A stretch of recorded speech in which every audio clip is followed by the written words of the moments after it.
So now we go into overtraining. This is the biggest reason why people get hurt or do not win a competition or a championship.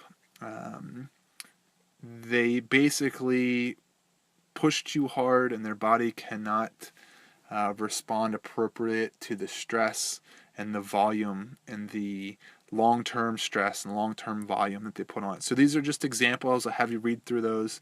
The ones that are highlighted are things that I use as key indicators. So muscle soreness, drop in performance. Again, looking at kind of power with that.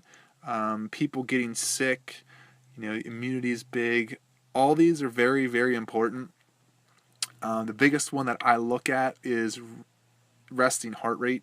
So if there is a 8 to 10 beat increase in resting heart rate, that tells me that the body is not adapting. That is a non-biased or an objective view data point that allows or tells us that our body is trying to repair itself. And then, lastly, kind of decrease in training intensity. So you're not able to do as many reps or sets. Your mileage starts to decrease. So different examples, some things to think about. So this next slide, the overtraining kind of continued. I highly recommend, data collection. We have all these neat little bio kind of feedback tools, heart rate monitors, tracking devices. Use that to your advantage. You can analyze those. I'll go into that more in a little bit. We're also, concerned with cortisol levels or stress, that's going to drive cortisol levels. Professional Olympic athletes might be using blood work to track or monitor that. So again, this is the reason for us putting these cycles and kind of having science behind what we're doing. One thing that helps with overtraining is regeneration, sleep, resting heart rate. Okay, again, looking at that. There should be kind of rest and recovery built in to your weeks, to your months, to your year plans. Lastly, the rest and recovery. We kind of have this whole scale. We should be getting 8 to 10 hours of sleep per night. You should be taking off 1 day a week to allow your body to rest, recover, and adapt. We want to look at a monthly kind of recovery or weekly rest recovery phase, and then every quarter there should be a couple times where you're taking off, resting or recovering, and then kind of on that yearly scale. So kind of long term, looking on all those little things to maximize performance. Okay, here is an example of a hockey player. And we have some kind of data points, so I'll let you read these. First day before training camp, their VO2 at anaerobic threshold was 27.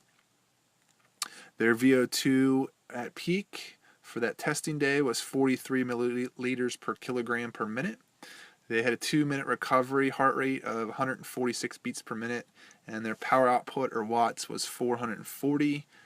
And we went back and tested this same person after 4 months. They were into their season. Their VO2 at anaerobic threshold went up to 38 milliliters per kilogram. Their VO2 peak went up 2 milliliters. Their 2-minute heart rate recovery went down, which is good. We want them to be more efficient and getting better. And their watts or power output was 380. So that is kind of our big indicator. Our power output is going down. So we have to look at all these different parameters, factors, and data points to get a better or a holistic kind of analysis. So their cardio is getting better, but their legs are starting to decrease. So this is a sign of overtraining, and we want to try to change or modify their program to prevent this decrease in power output. So again, we have this chart, periodized versus non-periodized. Again, that red line is overtraining. We are basically decreasing in performance. Power output's going down. Okay, so those are just some kind of cool things, how you can use that data analysis Again, the tracking of the heart rate, power output, strength, loads, and all those things to figure out what to do, how to change, how to modify. Here we're looking at comparing VO2 testing. So this was the same person. If you look at the dates here, this is May 21st, 2011, and then we have a retest in July 11th, 2011. So essentially everything has improved other than this 2-minute heart rate recovery. So if you look at the 2-minute heart rate recovery, the first test in May was 103. Their ventilation threshold was 165, and then their max heart rate was 174. And then our retest, heart rate recovery 114, max heart rate 172, and their ventilation threshold was 165. So everything is pretty close and similar except for this 2-minute heart rate recovery. So here's kind of a graph and more kind of comparison on the same person or subject. You can see kind of comparing each other, what's going on. So sometimes power and ventilation or breathing can increase, but we want to look at these bio kind of feedback markers or the data to figure out. So this person is just starting to kind of come down or decrease in performance. So again, the average person, if you're not tracking any of this data, you're going to continue to do what you're doing, and long term, you're going to have a big decrease in performance. Short term, somebody that's doing scientific or a periodization, and they're tracking this information, they're going to say, "Oh, my power, my heart rate recovery is decreasing. I need to take a day or a week off and modify my program."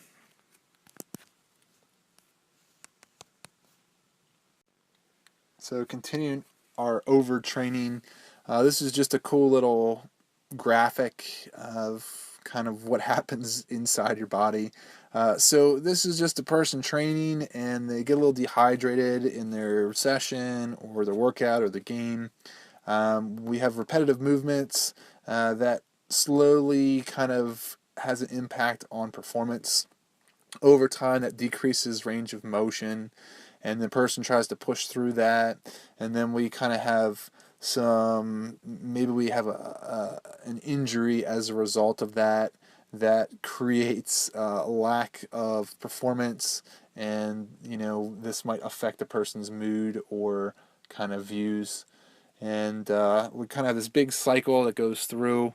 So hydration is important, range of motion is important, scientific progression, resting, recovery, doing things at the right time, knowing when to pull back the reins, knowing when to push hard are all important when we're talking about periodization and scientific progression.